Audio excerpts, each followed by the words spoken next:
हमारे यहाँ के शहरी हैं, जो कोई भी अपने घर में कोई किचन गार्डन बनाना चाहता है, अगर उसके पास ज़मीन नहीं भी है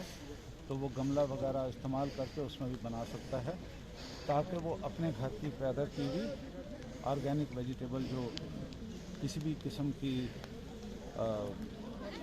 दवाई वगैरह से ख़राब नहीं हुई वो इस्तेमाल करें। उसी सिलसिले में कश्मीर एग्रीकल्चर डायरेक्टरेट ने ये बड़ी अच्छी कोशिश की है और कोशिश यही है कि लोगों को